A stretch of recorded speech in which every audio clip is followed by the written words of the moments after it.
El 1 de enero de 1589, Catalina de Médici visitó a un viejo amigo, el cardenal de Borbón, para decirle que creía que pronto sería liberado. Lleno de ira, él le gritó: «Sus palabras, señora, nos han llevado a todos a esta carnicería». Catalina se marchó entre lágrimas. La repentina caída de todo lo que había construido a lo largo de su vida debió hacerle darse cuenta de que su tiempo estaba llegando a su fin. Era anciana y ya no le quedaba mucho más que ofrecer.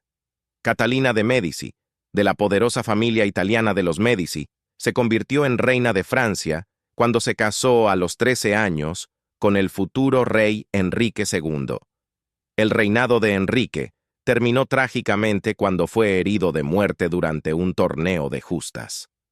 Después de su muerte, Catalina gobernó como regente de sus 3 hijos en medio de las guerras civiles y religiosas que sacudieron a Francia.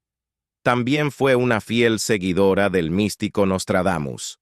El 5 de enero de 1589, el mundo se despidió de Catalina de Médici, una mujer que dejó una profunda huella en la historia de Francia.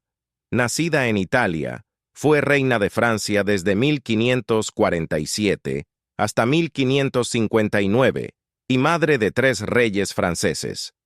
Su influencia en el siglo XVI fue enorme. Catalina desempeñó un papel crucial en la formación del panorama político de la Francia renacentista, lidiando con intrincadas alianzas políticas, apoyando las artes y enfrentándose a los desafíos de las guerras religiosas que dividieron el país. Falleció a los 69 años. Incluso después de su muerte, pocos lamentaron su partida. Los enemigos del Estado y de la familia real ya habían tomado París, y para asegurar que su funeral fuera respetado, Catalina fue enterrada inicialmente en Blois. Unos meses después, su hijo Enrique III fue asesinado mientras intentaba retomar París junto al rey de Navarra, quien luego se convertiría en el nuevo monarca de Francia, Enrique IV. Con la muerte de Enrique III, la dinastía Valois llegó a su fin tras 3 siglos de dominio. Los Borbones ahora tomarían el control.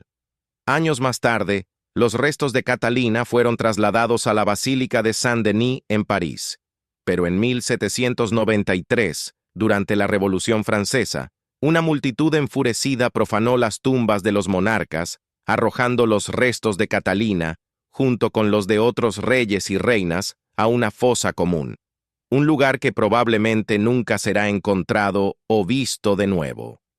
Catherine de Médici, un nombre grabado para siempre en la historia, nació el 13 de abril de 1519 en Florencia, Italia, durante el apogeo del Renacimiento. Su madre, Madeleine de la Tour d'Auvergne, era condesa de Boulogne, proveniente de una nobleza francesa con fuertes vínculos con la élite gobernante. Por otro lado, su padre, Lorenzo de Medici, había ascendido al poder como gobernante de Florencia de 1516 a 1519 y duque de Urbino. Aunque no era de nobleza aristocrática, la familia Medici ganó prominencia en la década de 1430 a través de su imperio bancario, acumulando riqueza y poder al financiar a varias familias reales europeas. Los Medici no solo controlaban Florencia, sino que también ayudaron a encender el renacimiento cultural, gobernando la ciudad durante más de 300 años y dejando una huella indeleble en la historia. Las conexiones familiares de Catherine fueron fundamentales para arreglar matrimonios impresionantes y muchos Medici incluso ascendieron al papado. La unión de sus padres, que solo contaba con 1 año cuando Catherine nació, era más que un emparejamiento amoroso. Era una alianza estratégica entre el rey Francisco I de Francia y el tío de Lorenzo, el Papa León X, para contrarrestar a su enemigo común, el emperador del Sacro Imperio, Maximiliano I. Gracias al legado de su padre, Catherine era vista como una noble, aunque no se la consideraba parte de la alta aristocracia italiana. Sin embargo, el poder, la riqueza y la influencia que su familia poseía jugarían un papel crucial en asegurar un matrimonio ventajoso en el futuro. Trágicamente, la infancia de Catherine estuvo marcada por la pérdida. Su madre falleció solo días después de dar a luz, posiblemente a causa de fiebre puerperal o de la peste, el 28 de abril de 1519. Solo 3 semanas después, el 4 de mayo, su padre también murió, posiblemente a causa de la sífilis. Con ambos padres fallecidos, la infancia de Catherine se convirtió en una serie de transiciones entre poderosos parientes. Inicialmente, su abuela paterna, Alfonsina Orsini, la acogió, pero tras la muerte de Alfonsina en 1520, su tía Clarice de Medici asumió el papel de guardiana, criándola junto a sus primos. Catherine fue criada como católica romana y recibió la educación propia de una noble. La enseñaron en conventos en Florencia y Roma, donde aprendió a hablar con fluidez italiano, francés y latín. A medida que crecía, se hizo evidente que su destino estaba ligado a un matrimonio estratégico, posiblemente con un príncipe extranjero. Sin embargo, su futuro se vio influenciado por fuerzas más allá de su familia inmediata. El rey Francisco I de Francia deseaba que ella se educara en la corte francesa, probablemente con la idea de un emparejamiento con un aristócrata francés o incluso uno de sus hijos. Pero el Papa León X tenía otros planes.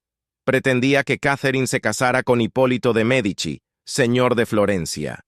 Para asegurar esto, el Papa incluso la nombró duquesa de Urbino, aunque luego anexionó gran parte del ducado a los estados pontificios, disminuyendo su estatus. Los vientos cambiaron cuando el Papa León X falleció en 1521, y la influencia de los Medici en el Vaticano se desvaneció.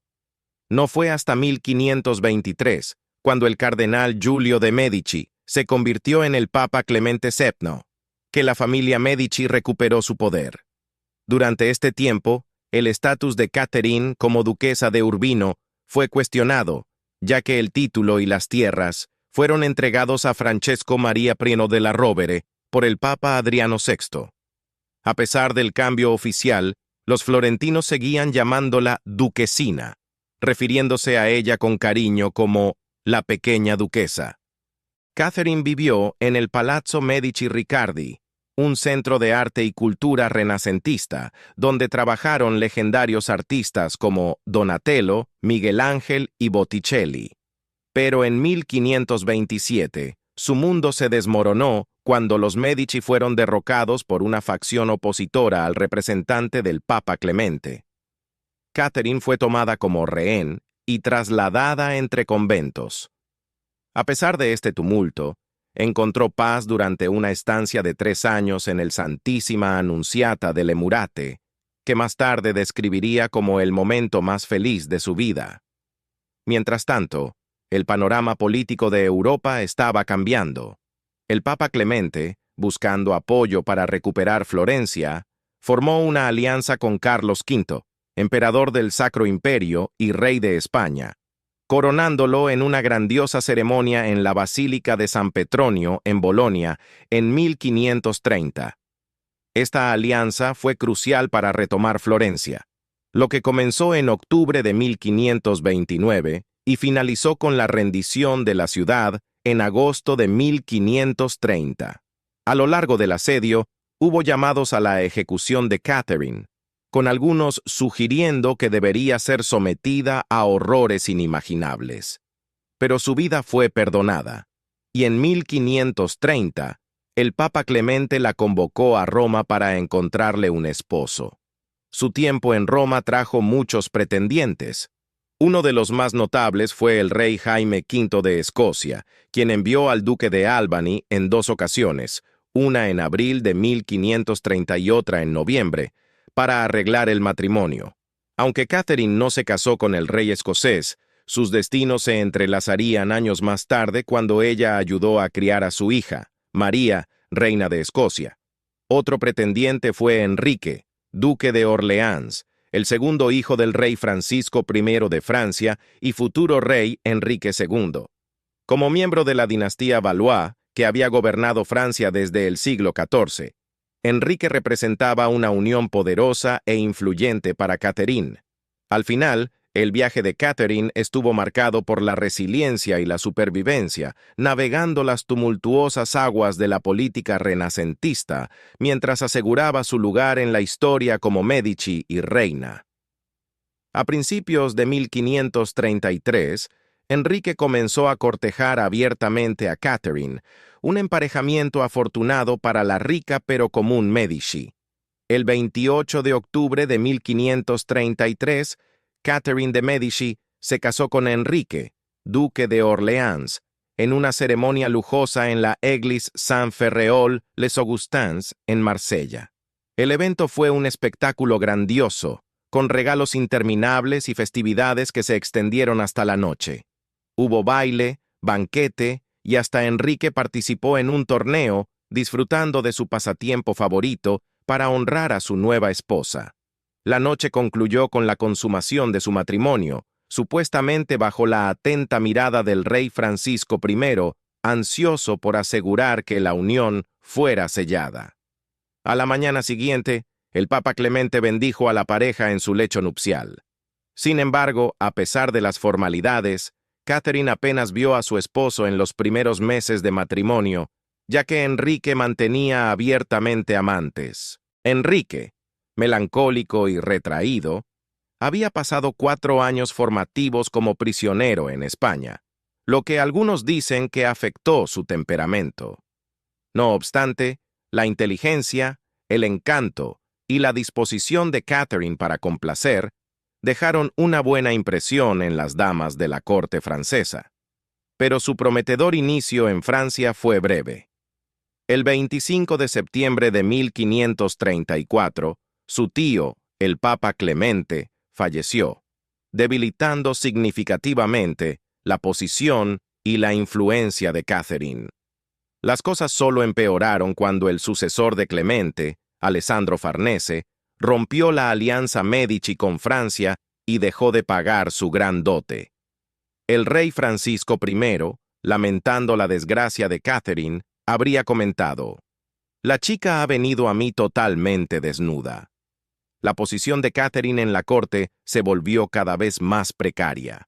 Ahora era una extranjera sin dote, bajo una enorme presión para generar un heredero para la dinastía Valois. En Francia, la situación era especialmente crítica debido a la ley sálica que prohibía a las mujeres heredar el trono.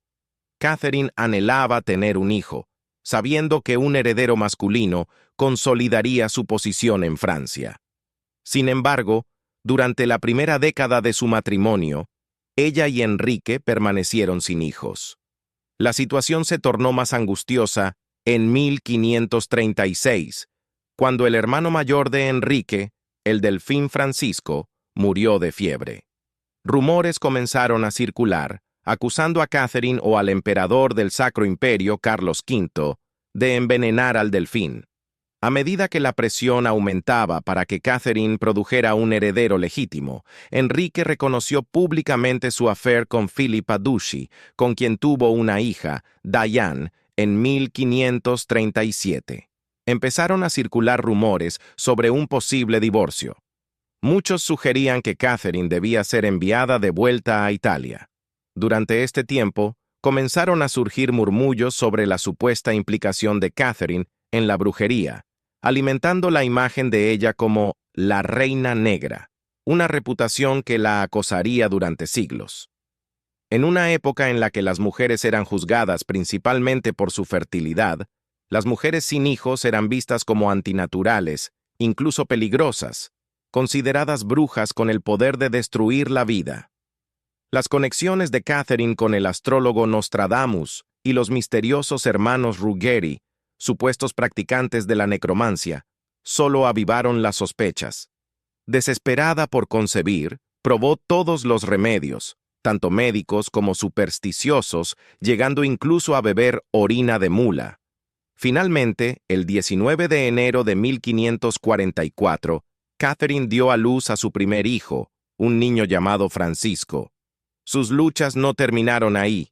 Tuvo una hija, Elizabeth, en abril de 1545 y un total de 10 hijos, de los cuales 7 sobrevivieron a la infancia. Entre ellos había 5 hijos, asegurando el futuro de la dinastía Valois. Sus hijos incluían a Francisco II, Carlos IX, Enrique III y Francisco, duque de Anjou, cada uno destinado a un prominente papel real. A pesar de cumplir con su deber como madre de futuros reyes, el matrimonio de Catherine con Enrique se mantuvo frío. Los afectos de Enrique estaban dedicados a su amante, Diane de Poitiers, quien era 19 años mayor que él. El poder de Catherine residía en su papel como madre, y ella se presentó astutamente como la matriarca devota de la línea Valois y, por extensión, de Francia misma. Cuando el rey Francisco I falleció el 31 de marzo de 1547, Catherine se convirtió en reina consorte de Francia. Fue coronada en la Basílica de Saint-Denis el 10 de junio de 1549, pero su influencia política como reina fue limitada. Enrique le dejó un poder nominal, permitiéndole actuar como regente solo durante sus ausencias. Sin embargo, los días de verdadero poder e influencia de Catherine estaban por llegar. En lugar de confiar en la sabiduría y experiencia de su esposa, Enrique optó por elevar a su amante, Diane de Poitiers. No solo le regaló el Château de Chenonceau, que Catherine deseaba, sino que también colocó a Diane en el corazón del poder, dándole control sobre el patrocinio. Se decía que Enrique, incluso en público, se sentaba en el regazo de Diane, discutiendo asuntos de Estado mientras acariciaba su pecho, según informaba el embajador imperial. Diane, al haber asumido esencialmente el papel de Catherine como reina, no la veía como una amenaza. De hecho, alentaba a Enrique a pasar tiempo con Catherine, instándolo a producir más herederos legítimos. Sin embargo, en 1556, la tragedia golpeó cuando Catherine casi pierde la vida durante el parto. Una de sus gemelas, Juana, murió en el vientre, mientras que la otra, Victoria, vivió solo 7 semanas. Después de esto, el médico del rey advirtió a Enrique que no tuviera más hijos con Catherine, y desde entonces, Enrique la abandonó por completo, dedicando todo su tiempo a Diane. Catherine no tendría más hijos. A pesar de su matrimonio tenso, Catherine asumió un papel activo en la crianza de María, reina de Escocia, la hija de su antiguo pretendiente, Jaime V de Escocia.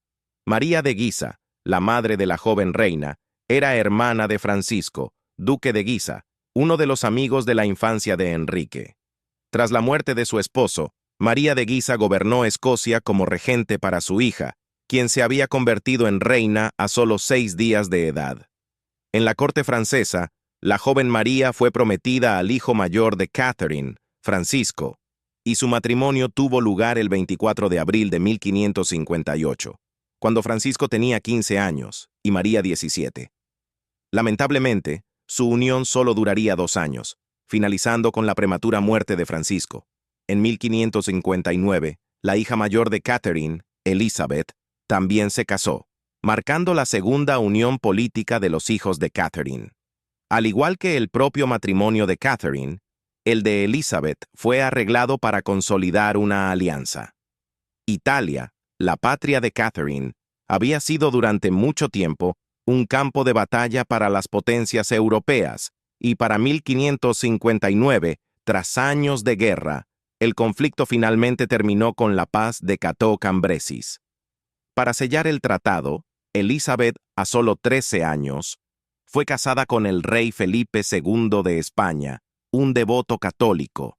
Su unión, aunque celebrada en París con extravagantes torneos, bailes y mascaradas, fue un matrimonio por poder, ya que Elizabeth y Felipe no estaban presentes. Durante las grandiosas celebraciones, Enrique, siempre leal a Diane, lució orgullosamente los colores blanco y negro de ella durante los torneos de justas. Emergiendo victorioso en varias rondas, derrotó al duque de Guisa y al duque de Nemours, pero cuando se enfrentó a Gabriel de Lorges, conde de Montgomery, el destino dio un giro oscuro. En su segundo pase, la lanza de Montgomery se rompió, enviando grandes astillas al rostro de Enrique, atravesando su ojo y su cabeza. Sangriento y gravemente herido, Enrique fue llevado rápidamente al Château de Tournelle, donde los médicos removieron las astillas, pero él permaneció en un estado frágil e incierto. Catherine permaneció a su lado mientras él luchaba por la vida, pero Diane de Poitiers, temiendo ser desterrada por la reina, mantuvo su distancia. Durante los siguientes 10 días, Enrique permaneció consciente, incluso sentándose a dictar cartas y disfrutar de música. Pero pronto, su condición empeoró. Comenzó a perder la visión, el habla y, finalmente, la razón. El 10 de julio de 1559, a la edad de 40 años, Enrique falleció. A partir de ese día, Catherine adoptó el símbolo de una lanza rota, grabada con las palabras Lacrimae hinc, hinc dolor. De aquí vienen mis lágrimas, mi dolor. Llevó ropa negra de luto por el resto de su vida, un tributo duradero a su esposo. Catherine comprendió el poder de la imagen y moldeó cuidadosamente la suya. Se presentó como una viuda devota y madre amorosa, rasgos esenciales para una gobernante que navegaba las turbulentas aguas de la política francesa. A los 40 años, Catherine se adentró en el centro político tras la muerte de Enrique. Se negó a ser llamada viuda, optando en cambio por el título de Reina Madre, un nombre que destacaba su estrecho vínculo con el nuevo rey, su hijo Francisco. Este título no era solo ceremonial, cimentó su autoridad en el nuevo reinado. Francisco II, su hijo mayor, ascendió al trono a la tierna edad de 15 años. Su coronación tuvo lugar en Reims el 21 de septiembre de 1559. Se decía que la corona era tan pesada que Francisco necesitaba la ayuda de nobles de confianza para mantenerla firme en su cabeza, un símbolo tanto del peso físico como político que ahora cargaba. Rumores circulaban sobre la frágil salud del joven rey, y con su matrimonio con María, reina de Escocia, el poder comenzó a cambiar rápidamente. Lo que muchos consideraron un golpe de Estado, el duque de Guisa, Francisco, y su hermano Carlos, cardenal de Lorena, tomaron el control, trasladándose al Palacio del Louvre junto a la joven pareja real. Los hermanos Guisa, fervientes católicos, habían sido defensores de la causa católica. Sin embargo, tras su fracaso en apoyar a los católicos en Escocia, la histórica alianza entre Francia y Escocia comenzó a desmoronarse. Con su atención de vuelta en Francia, las tensiones religiosas aumentaron. Catherine, a pesar de su propia educación católica, no tenía garantizado de inmediato un lugar en el gobierno de su hijo. En Francia, un rey alcanzaba la mayoría de edad a los 14 años, por lo que, técnicamente, Francisco era lo suficientemente mayor para gobernar sin ella. Sin embargo, Catherine ejercía más poder como madre del rey que nunca lo había hecho como esposa de Enrique. Francisco dejó claro que sus decisiones estaban fuertemente influenciadas por ella, declarando en documentos oficiales: siendo esto el beneplácito de la reina, mi señora madre, y yo también aprobando cada opinión que ella sostiene, estoy contento y ordeno que... Con esta nueva autoridad, Catherine se movió rápidamente para borrar la influencia de Diane de Poitiers. Obligó a Diane a devolver las joyas de la corona y a abandonar el Château de Chenonceau, deshaciendo todo el trabajo que ella había realizado allí. Los aliados de Diane en la corte, incluido Jean Bertrand, el guardián de los sellos, fueron rápidamente reemplazados. Bertrand fue sucedido por François Olivier, un hombre que Diane había despedido años atrás. Mientras los hermanos Guisa comenzaban a establecer políticas gubernamentales, el creciente conflicto religioso en Francia exigía atención. Europa aún lidiaba con la Reforma Protestante, desencadenada por la crítica de Martín Lutero a la Iglesia Católica, que había desatado una tormenta política y religiosa que abrumaba al continente, con Francia en su centro.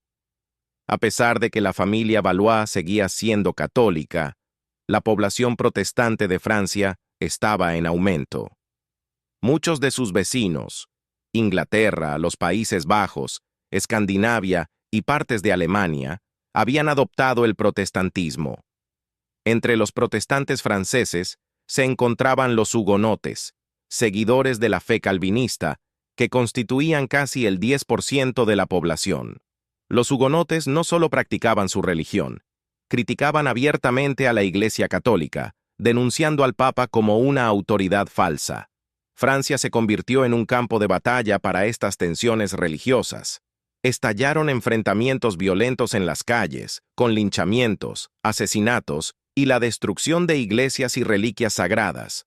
Los hermanos Guisa creían en un enfoque contundente, persiguiendo a los protestantes sin piedad. Pero Catherine, siempre pragmática, buscó un camino diferente. Prefería la moderación, oponiéndose a las duras políticas de los Guisa. Aunque criada como una católica devota con vínculos con varios papas, las verdaderas convicciones religiosas de Catherine eran a menudo cuestionadas. Para ella, mantener la paz era más importante que adherirse a una estricta doctrina religiosa. A solicitud de Catherine, líderes de las iglesias católica y protestante se reunieron con la esperanza de encontrar un terreno común. Esta reunión, conocida como el Coloquio de Poissy, fue su intento de reconciliar la profunda división religiosa que desgarraba a Francia.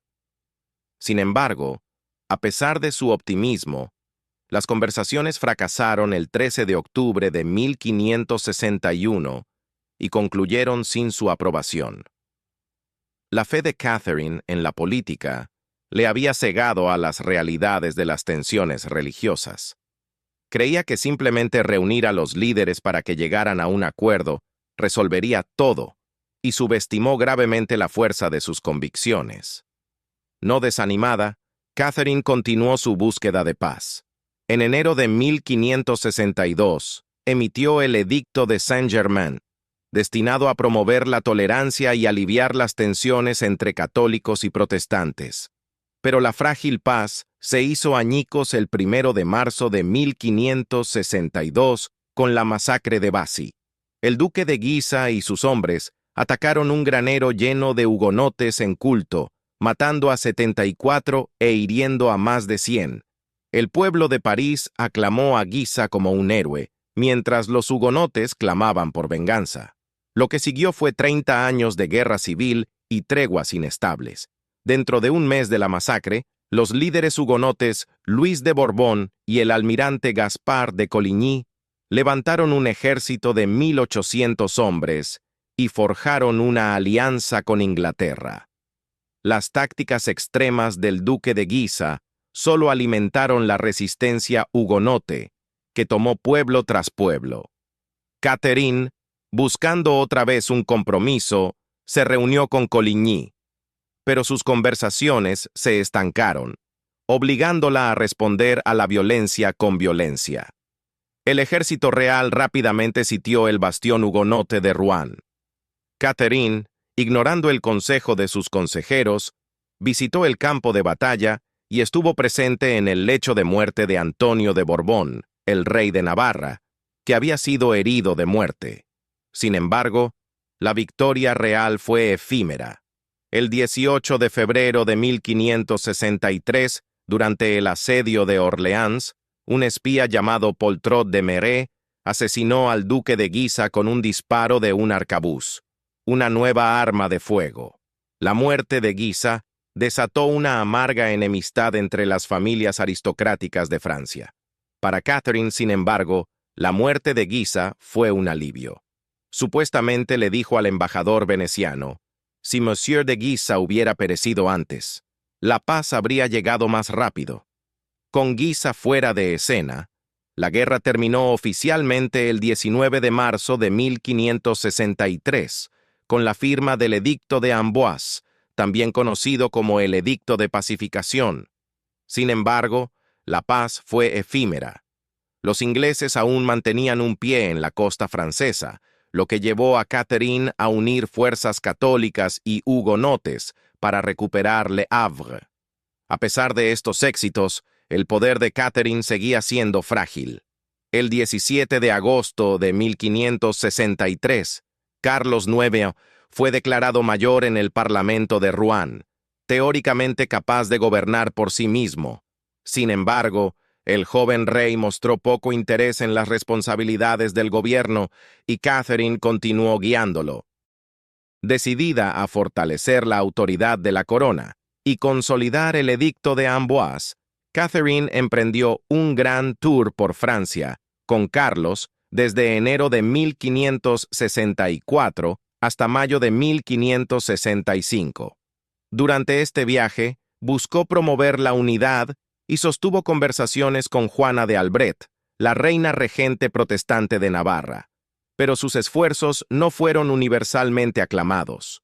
Al visitar a su hija Elizabeth, su yerno, el fervientemente católico rey Felipe de España, se negó a reunirse con ella. En su lugar envió al duque de Alba, quien instó a Catherine a adoptar una postura más dura contra la herejía, un consejo que ella decidió ignorar. Con el paso del tiempo, quedó claro que las políticas de conciliación de Catherine estaban fracasando. El 27 de septiembre de 1567, los hugonotes intentaron emboscar al rey en un evento conocido como la sorpresa de Meaux. La corte real huyó a París y la guerra civil estalló nuevamente. Incluso después de que se alcanzara un nuevo acuerdo de paz, la paz de Longjumeau, en marzo de 1568, la violencia y el descontento continuaron. La sorpresa de Meaux marcó un punto de inflexión para Catherine. Abandonando su política de compromiso, adoptó un enfoque más represivo hacia los hugonotes, especialmente después de que estos atacaran al rey. Para junio de 1568, los llamaba traidores y alababa las brutales tácticas del duque de Alba, que estaba aplastando a los rebeldes calvinistas en los Países Bajos. A medida que las fuerzas realistas presionaban a los hugonotes, estos se retiraron a su bastión en La Rochelle, donde se unieron a Juana de Albret y su joven hijo, Enrique de Navarra. Juana escribió a Catherine, declarando su disposición a morir antes que renunciar a su fe. Catherine, que siempre había subestimado la profundidad de la convicción religiosa de los hugonotes, desestimó a Juana como la mujer más desvergonzada del mundo. Para Catherine, la resistencia de Juana no era impulsada por la fe, sino por un desafío deliberado al poder de su familia. Aún así, Catherine se dio cuenta de que continuar la lucha no era una opción viable. El 8 de agosto de 1570 se firmó la paz de Saint-Germain-en-Laye, no por diplomacia, sino porque el ejército real simplemente se había quedado sin dinero. A pesar del reciente empuje de Catherine hacia una postura más agresiva, esta paz otorgó sorprendentemente a los hugonotes mayores libertades de las que habían disfrutado jamás. Si este cambio se debió a la debilitada posición de la monarquía o a la preferencia duradera de Catherine por la reconciliación, sigue siendo incierto. Con una paz frágil en vigor, Catherine centró su atención en asegurar la dinastía Valois a través de matrimonios estratégicos. En 1570, el rey Carlos IX se casó con Isabel de Austria, hija del emperador del Sacro Imperio, Maximiliano II, en una boda por poder en Speyer, Alemania. Catherine también intentó organizar un matrimonio entre uno de sus hijos e Isabel I de Inglaterra, pero esa idea nunca prosperó. Mientras tanto, buscó reparar lazos con Felipe II de España, cuya esposa, la hija mayor de Catherine, Isabel, había muerto al dar a luz en 1568. El siguiente plan de Catherine era casar a su hija menor, Margarita, con Felipe II o con Enrique de Navarra, el hijo de la fervientemente protestante Juana de Albret. Pero Margarita estaba involucrada en secreto con Enrique de Guisa, hijo del difunto duque de Guisa, una relación que le valió una dura golpiza tanto de su madre como de su hermano, el rey. A pesar del drama, Catherine logró atraer a Juana a la corte, persuadiéndola para que aceptara un matrimonio entre Margarita y Enrique de Navarra, con la condición de que Enrique pudiera seguir siendo hugonote. La boda se llevó a cabo el 18 de agosto de 1572 en Notre-Dame de París. Sin embargo, la ceremonia se vio ensombrecida por la reciente muerte de Juana al llegar a la ciudad. Rumores circulaban de que Catherine la había envenenado con guantes contaminados. La acusación de asesinato no era el rumor más dañino sobre Catherine ese verano. Los eventos de la masacre de San Bartolomé estaban a punto de consolidar su oscura reputación para siempre. 3 días después de la boda, el 21 de agosto de 1572, el almirante Coligny, líder de los hugonotes, fue disparado mientras regresaba a casa del Louvre. Aunque se encontró un arcabuz humeante en una ventana cercana, el tirador escapó. El cirujano Ambroise Paré atendió a Coligny, extrayendo una bala de su codo y amputando uno de sus dedos.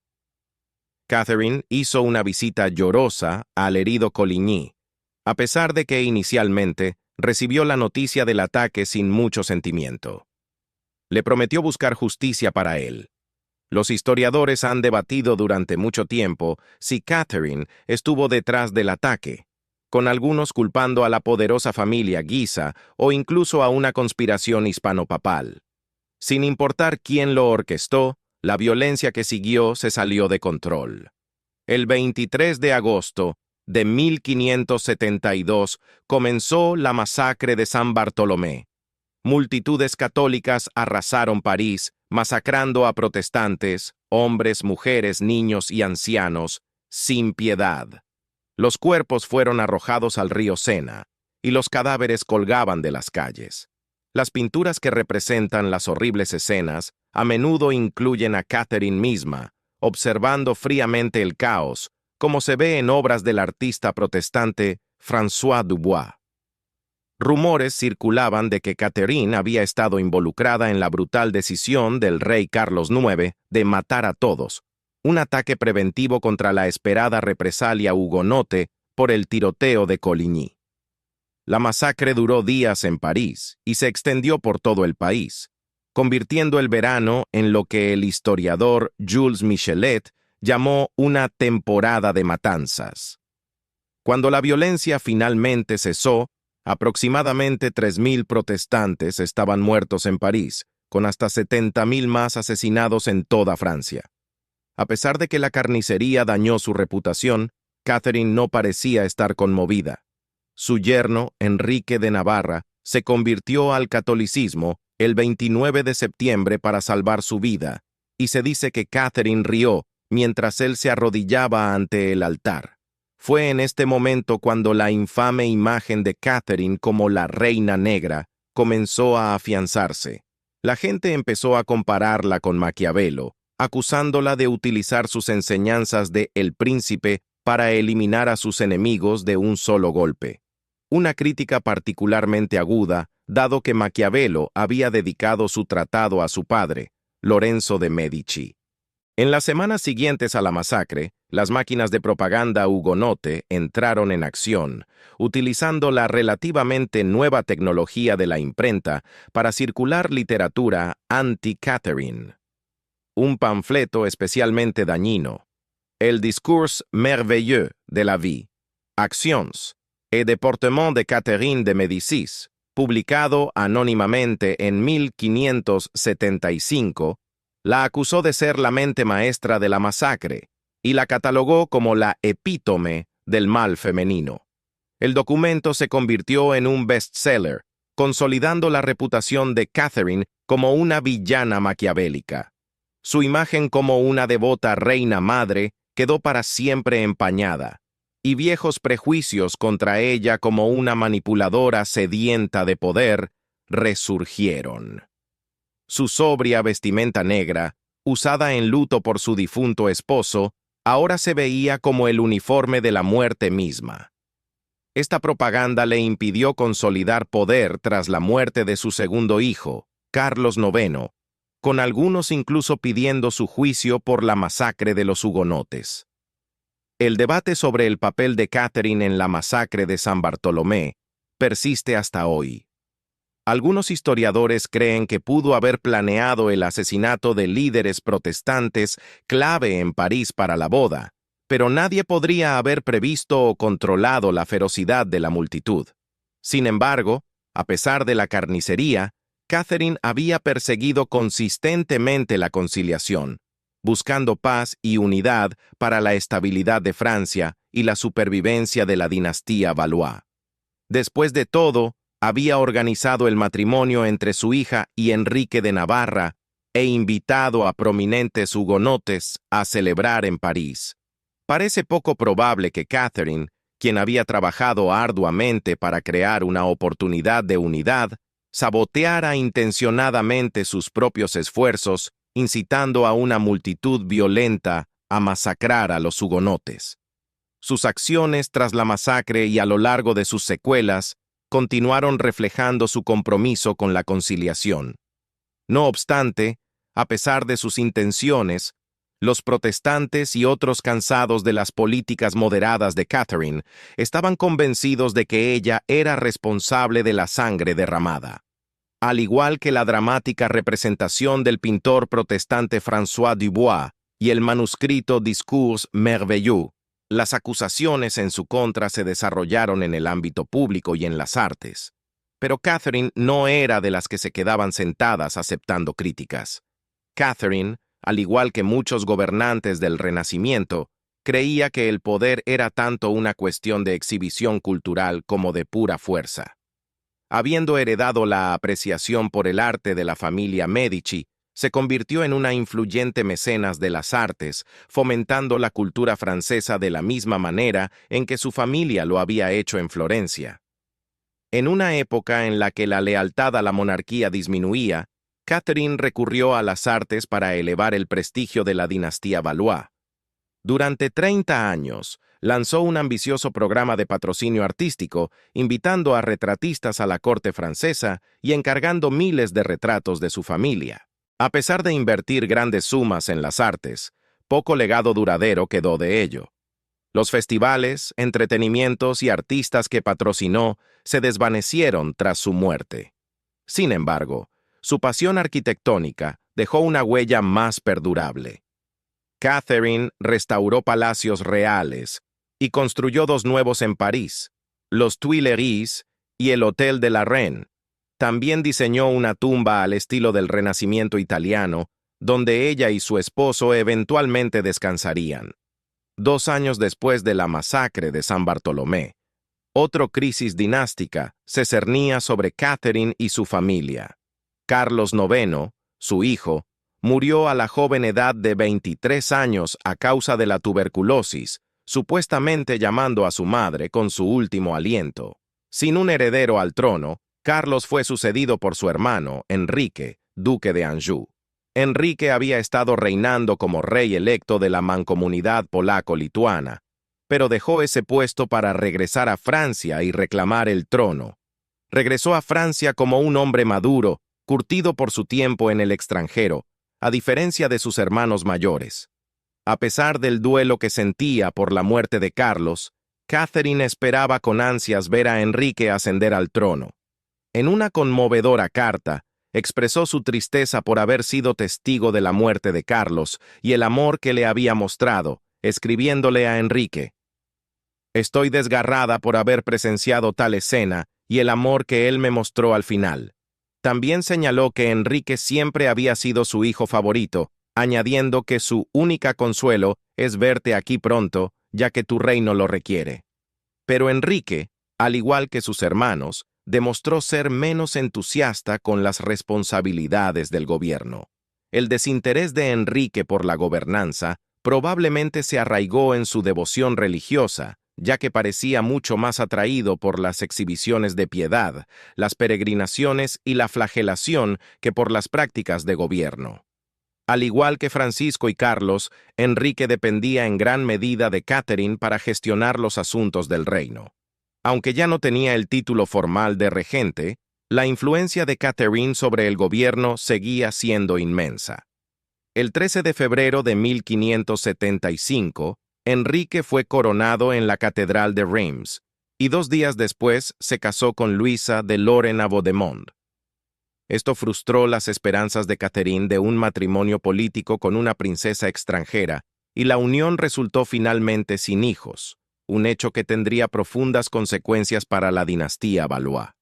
Sin hijos que heredaran el trono, el hermano menor de Enrique, Francisco, duque de Alençon, se convirtió en el heredero presunto.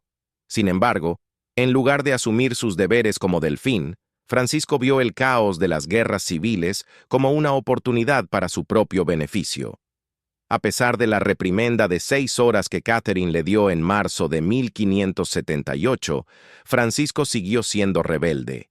Se alió con príncipes protestantes contra su hermano Enrique III e incluso sitió París en 1576. La paz de Monsieur, apodo dado a Francisco, fue impuesta a Catherine y Enrique, y representó una concesión significativa a los hugonotes. El culto protestante ahora se permitía públicamente, se les autorizaba construir iglesias e incluso se les garantizaba representación en el Parlamento, que era fuertemente católico. También se prometió compensación a las familias afectadas por la masacre. Esta paz fue muy impopular entre muchos católicos, lo que llevó a la formación de la Liga Católica en protesta. Desafortunadamente, la paz hizo poco para frenar la imprudencia de Francisco. En 1584, su ejército lanzó una desastrosa intervención en los Países Bajos. Luego, en junio de ese año, Francisco murió de consumo. A pesar de su relación problemática, Catherine estaba devastada. «Soy tan miserable de vivir lo suficiente para ver a tantas personas morir antes que yo», escribió, resignada a la voluntad de Dios.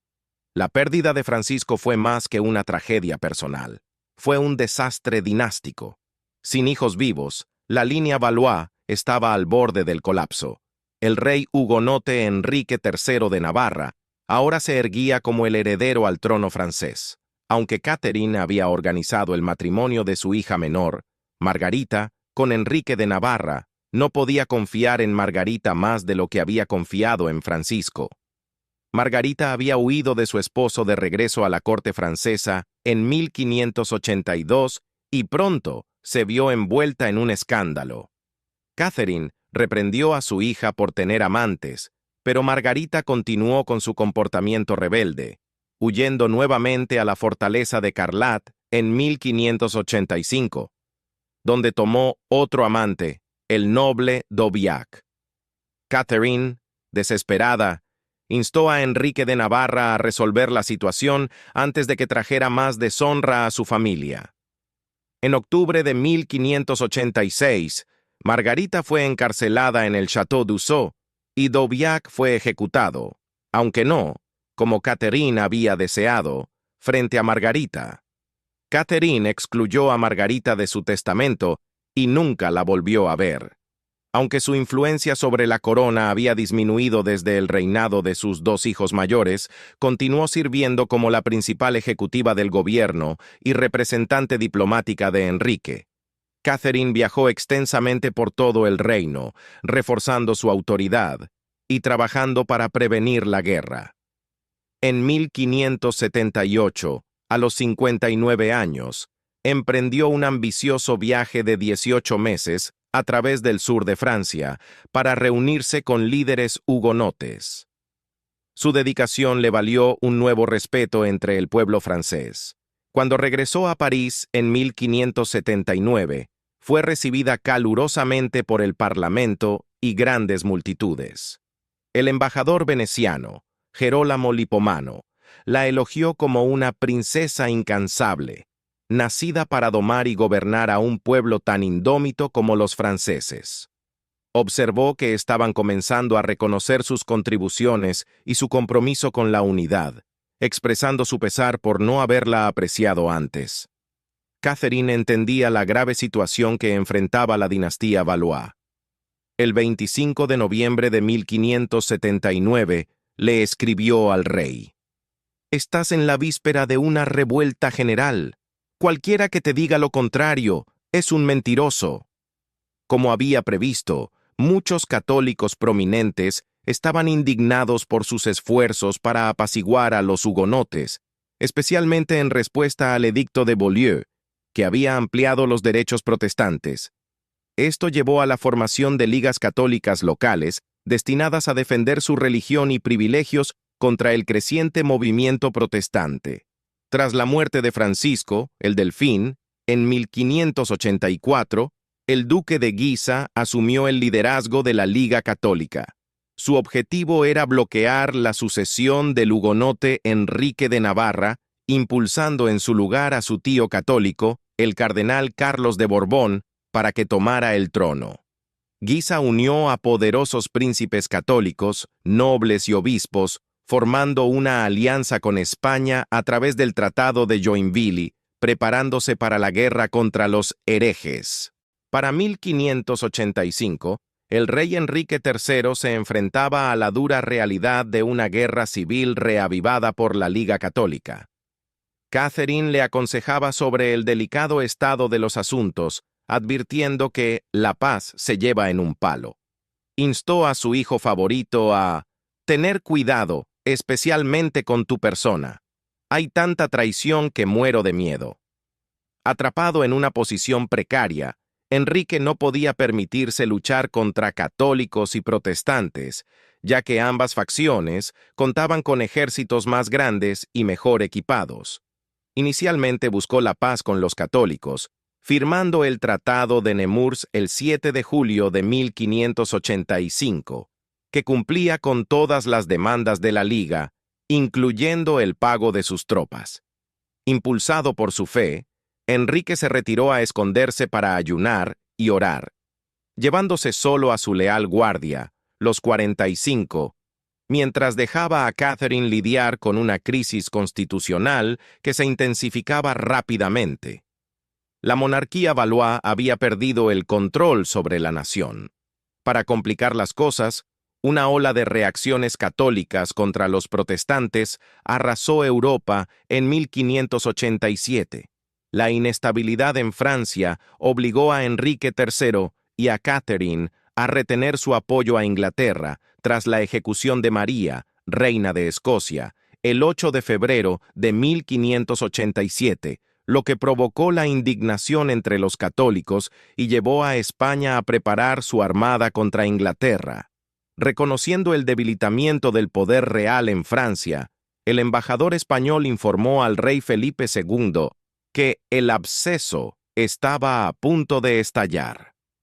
La Liga Católica honró su tratado con España y tomó el control de gran parte del norte de Francia para facilitar el acceso de la Armada Española a los puertos franceses. Con su gobierno socavado por la Liga Católica y divisiones religiosas cada vez más profundas, Enrique cometió varios errores. Viendo a París vulnerable, enlistó tropas suizas para defender la ciudad. Sin embargo, los parisinos tomaron las riendas, erigiendo barricadas el 12 de mayo de 1588 y declarando que solo obedecerían al duque de Guisa.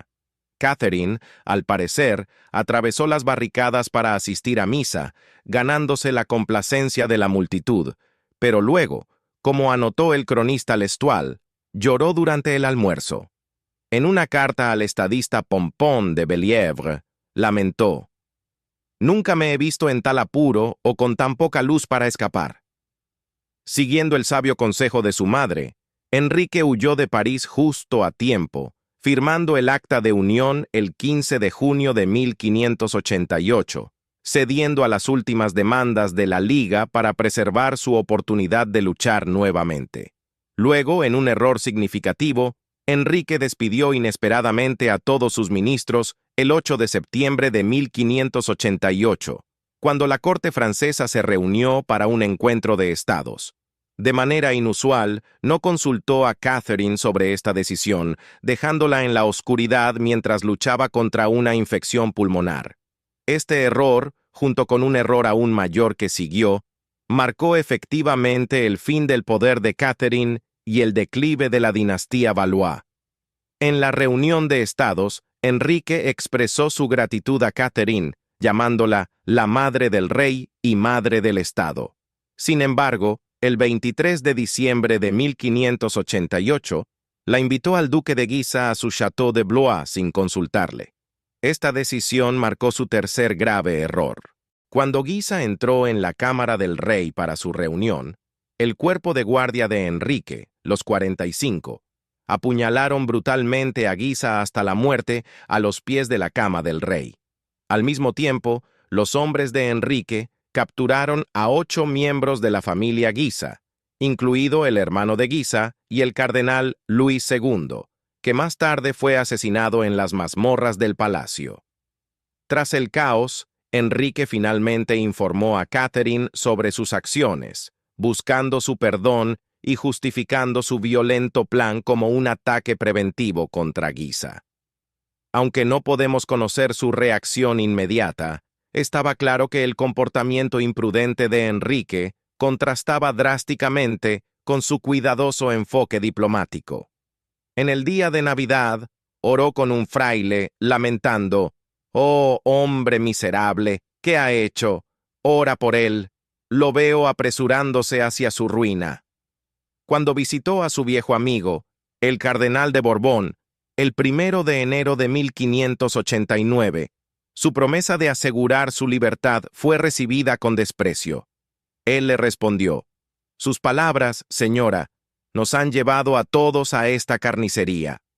Solo unos días después, el 5 de enero de 1589, Catherine falleció a la edad de 69 años.